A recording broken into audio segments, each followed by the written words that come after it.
I received a call, disturbing call yesterday from Claudine Morris, better known as Mama, to our unhoused community. She is adored and respected for her love and compassion for the people living rough.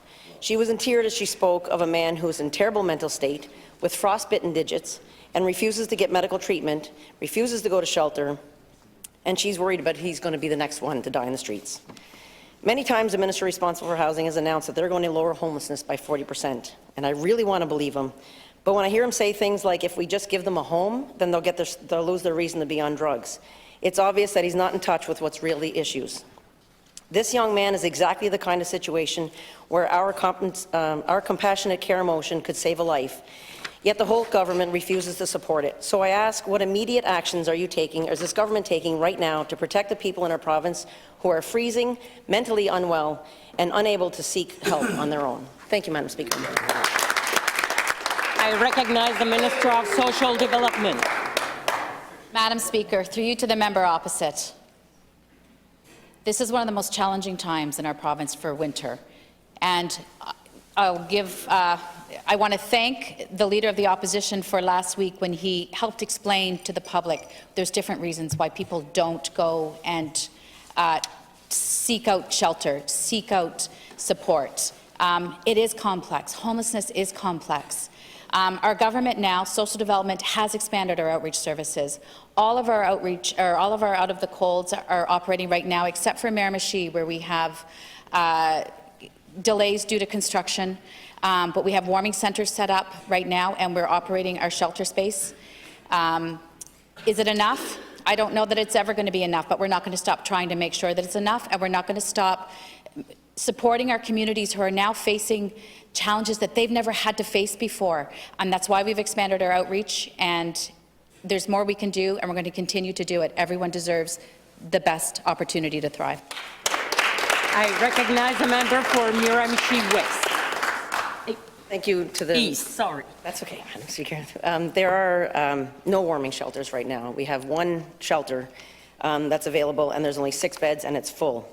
Miramichi Housing Solutions has been doing an incredible job and incredible work for unhoused in the past few years, and they have obtained a new facility for the out-of-the-cold shelter, but it's been held up for weeks now because of the fire marshal issues. Meanwhile, people are freezing outside every night. People are being brought to the shelter only to be told that there is no room left. There's only 6 beds in there. Is your government taking any concrete steps right now to expedite the process for the Miramichi Housing Solutions to resolve the barriers from the fire marshal and ensure the warming shelter can be open immediately to prevent any more harm? Thank you, Madam Speaker. I recognize the Minister of Social Development.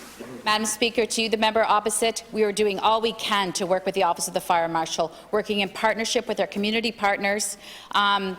To the absolute very best of my knowledge, and if I am incorrect, I'm going to find out later today, but to my understanding, on Regina Street, we have a 10-bed shelter right now operating. We have on King George Highway a warming centre, and we have a warming centre as well open right now through the hub. I'll go back and confirm with my department to make sure that that is what we're doing right now, that we have open. And I'm going to do my absolute very best, and our whole team is going to do our absolute very best in partnership with Housing New Brunswick and with Public Safety to see where we can go with the Fire Marshal to see what the delays are and if there's anything that we can do to speed that up right now. But I want to take this opportunity, I have a couple seconds, to thank those community partners and the municipality for the work that they're doing. They're experiencing challenges that they have never experienced before, and I'm grateful to the work that they're doing every day. I recognize the member for Miramichi East.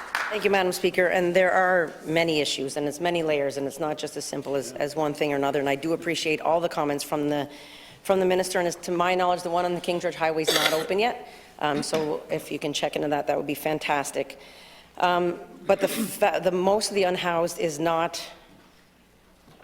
Most of our unhoused, we find, is because of homelessness, is because of the drug, because of addiction. And most of the addiction is because of mental health or trauma, and it's not because they don't have a home. They make lots of announcements. We've heard lots of announcements in the past, but things are getting worse, as the minister says. People are being turned away at shelter, the police, paramedics. We have so many people, John Howard Society, Jeremy's Mission, Dining with Dignity, that are all doing their best, but people are falling through the cracks.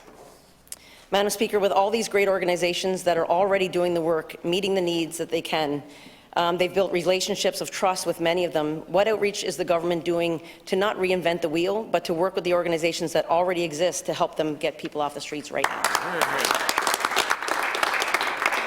Je reconnais la ministre du Développement social. Thank you, Madam Speaker. When we stepped in and saw the seriousness of what is happening, because it is folks falling through the cracks, Madam Speaker, it is services, community agencies, partners working through challenges that they've never had to face before. The creation of the Homelessness Task Force is that space where we have community partners, we're connecting with community partners, Madam Speaker, and we're making decisions quickly, Madam Speaker, and in a coordinated effort, Madam Speaker, to do all we can to make sure that folks do not fall through the cracks.